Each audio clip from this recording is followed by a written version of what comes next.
Chose promise, chose dite, chose faite.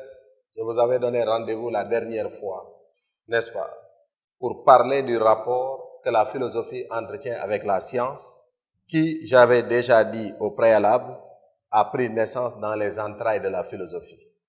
Donc, il nous faudrait revenir un peu en arrière sur la philosophie, n'est-ce pas, et pour montrer par quel processus, n'est-ce pas, on a pu établir la naissance de la science et montrer en réalité le rapport entre philosophie et science avant de faire une étude comparative ou bien une étude assez exhaustive sur l'épistémologie. Donc, nous avions dit que la philosophie, n'est-ce pas, au départ signifiait la totalité du savoir dans la mesure du possible, comme le disait Aristote, n'est-ce pas? Ceci a fonctionné pendant plus de 20 siècles durant. Les théories d'Aristote ont été prises, n'est-ce pas, comme relevant de l'argument d'autorité. Mais à partir maintenant du XVIIe siècle, ouest européen, n'est-ce pas, avec le projet cartésien, la science qui était à l'intérieur de la philosophie, parce que les premiers philosophes étaient en même temps des scientifiques, et ceux qui s'intéressaient sur la science, on les appelait les philosophes de la nature, n'est-ce pas? À partir du XVIIe siècle, la science va prendre son indépendance par rapport à la philosophie et nous assistons maintenant, d'une part, la philosophie et de l'autre côté, nous avons la science. La philosophie, qui s'est vidée de son contenu, ne peut plus se réclamer comme la totalité du savoir dans la mesure du possible, parce que les premiers philosophes étaient ce que nous avons appelé des esprits encyclopédiques. Et donc, lorsque la science a pris son indépendance, la définition de la philosophie, aujourd'hui, c'est d'être un pur questionnement, mais il faut préciser sur la totalité. La philosophie est devenue un pur questionnement sur la totalité. Et c'est ce qui va lui rendre apte à réfléchir sur elle-même, pour me répéter, et pour réfléchir sur les autres formes de science. Et si elle est une réflexion sur la totalité, elle va certainement réfléchir sur la science. Et c'est la réflexion que la philosophie va porter sur la science qu'on va appeler l'épistémologie. Donc, l'épistémologie est le discours philosophique porté sur les connaissances scientifiques. Et lorsque l'épistémologue, qui est un philosophe, réfléchit sur la science, elle va réfléchir sur son objet, sa méthode, ses critères de validité et ses enjeux. Donc, il y aura 4 points précis, n'est-ce pas? Objet, méthode, critères de validité, n'est-ce pas? Et les enjeux. Donc, c'est ça qui constitue l'essentiel de l'épistémologie. Donc, si nous voulons résumer ce schéma en 4 points, donc notre démarche sera articulée sur 4 points, n'est-ce pas? Et donc, il faut d'abord dire que la science, elle est purement théorique. Elle n'est pas pratique, parce que ce qui intéresse le scientifique, c'est d'assouvir son besoin de connaissance. Elle est purement théorique, n'est-ce pas? Et donc, lorsque l'épistémologie, qui est une partie de la philosophie, réfléchit sur la science, il commence d'abord par réfléchir sur la méthode scientifique. Comment le scientifique, il procède? Le scientifique, lui, sa préoccupation principale, c'est de découvrir les lois de cause à effet qui régissent le réel. Donc, le domaine de définition de la science, c'est le réel. Parce que nous avons dit que lorsque la science a amorcé la rupture avec la philosophie, la science a dit qu'elle s'occupe de la recherche des causes observables et non pas des causes absolues, c'est-à-dire elle s'intéresse à la question du comment, laissant le pourquoi à la philosophie. Donc la science va se démarquer de la philosophie d'abord par sa méthode qui sera fondée essentiellement sur ce qu'on appelle l'objectivité. Et c'est quoi l'objectivité de la science? Le scientifique, n'est-ce pas, va tenter de se départir de sa subjectivité pour aller à la quête de la vérité scientifique. Et dans cette quête, le préalable, c'est quoi? Donc, l'objectivité va reposer sur 2 axes majeurs, à savoir, 1, la neutralité axiologique du scientifique. Neutralité, ça veut dire que le scientifique ne cherche pas pour le bien ou bien le mal. Ce qui l'intéresse, c'est la vérité et rien d'autre que la vérité, même si cette vérité-là dérange. Le deuxième acte, c'est que le scientifique, c'est quelqu'un qui est distant, c'est-à-dire c'est quelqu'un qui prend du recul par rapport au phénomène et qui, en réalité, ne transmet pas ses états d'âme à la chose qu'il veut connaître.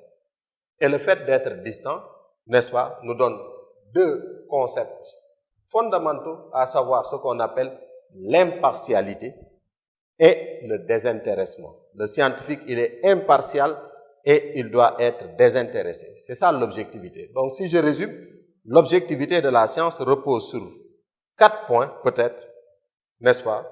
Ce que nous avons appelé la neutralité axiologique, le fait d'être distant et ce qu'on appelle l'impartialité et le désintéressement.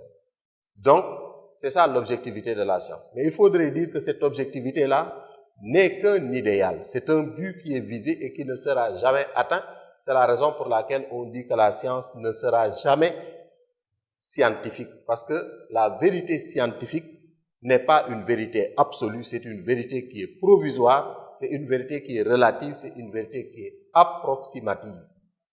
Pourquoi? Parce que la vérité scientifique, n'est-ce pas, comporte toujours une part d'incertitude.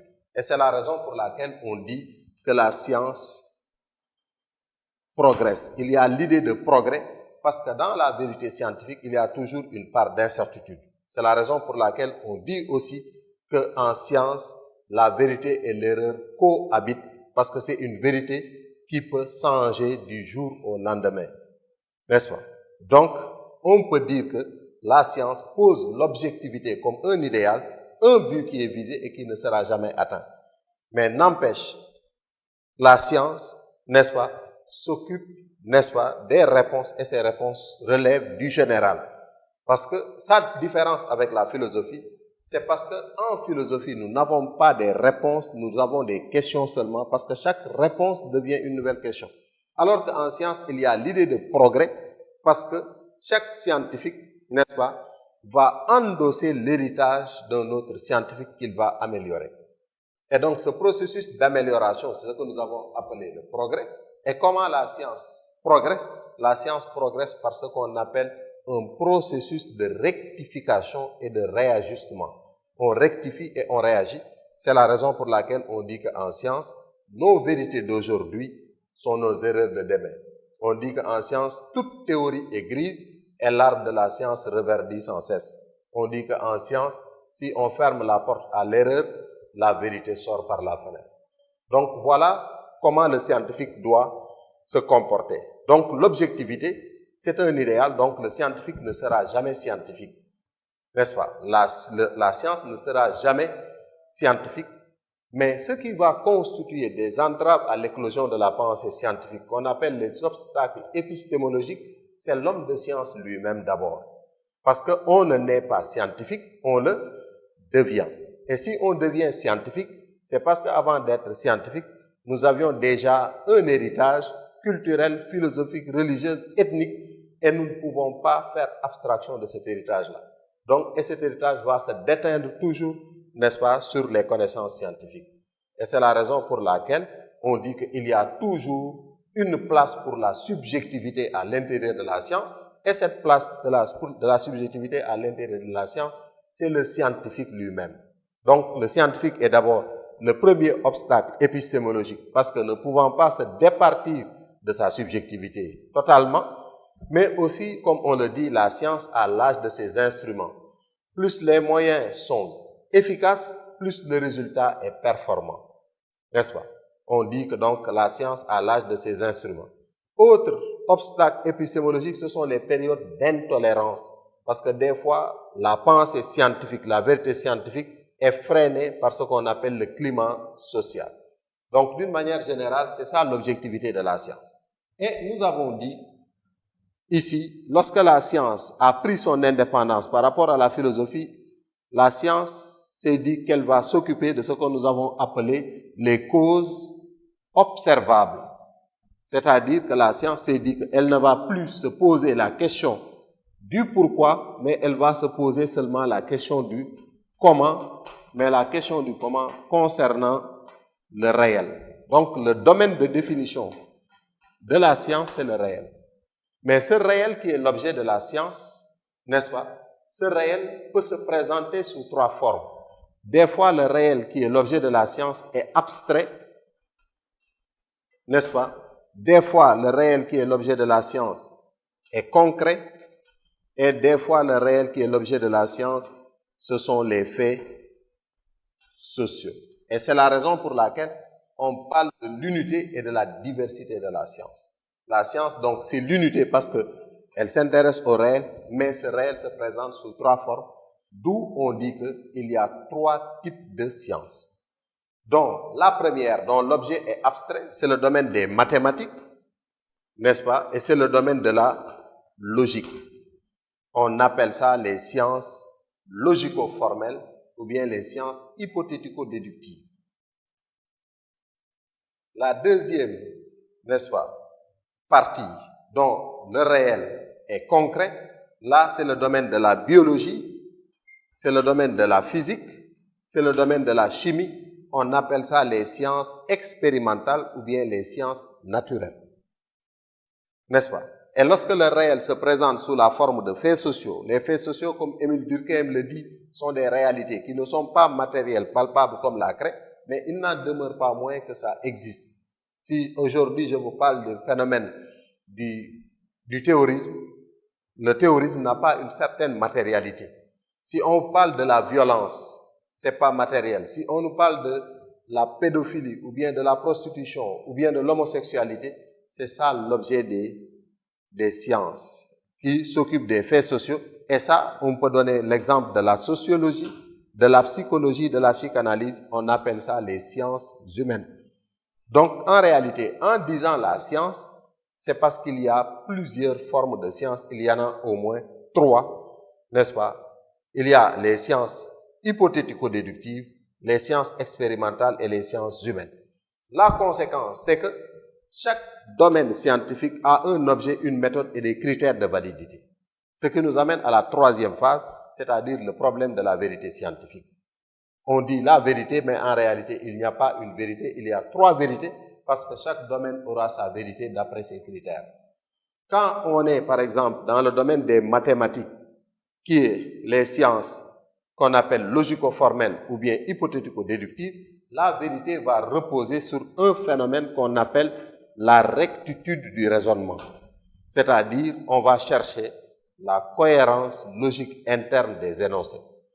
Quand on est, par exemple, dans le domaine des sciences naturelles ou bien sciences expérimentales, ce n'est plus la rectitude qui est en jeu, mais, comme son nom l'indique, science expérimentale, expérience au laboratoire, on part avec une théorie au laboratoire, on essaie de faire la vérification. Au préalable, il y a eu l'observation, l'émission d'hypothèses et on fait la vérification. Qu'est-ce qu'on vérifie?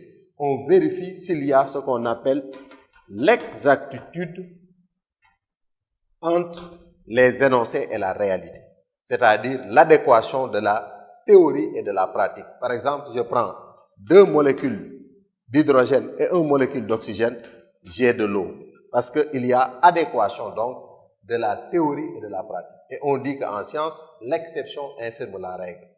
C'est ce qui s'est passé en chimie avec Lavoisier, qui disait que, par exemple, au Moyen-Âge, on disait que tout corps qui brûle diminue de poids. Lavoisier a trouvé un corps qui brûle et qui augmente de poids, c'est la limaille de plomb, par un phénomène qu'on appelle un phénomène d'oxydation. Donc, en science, l'exception infirme la règle.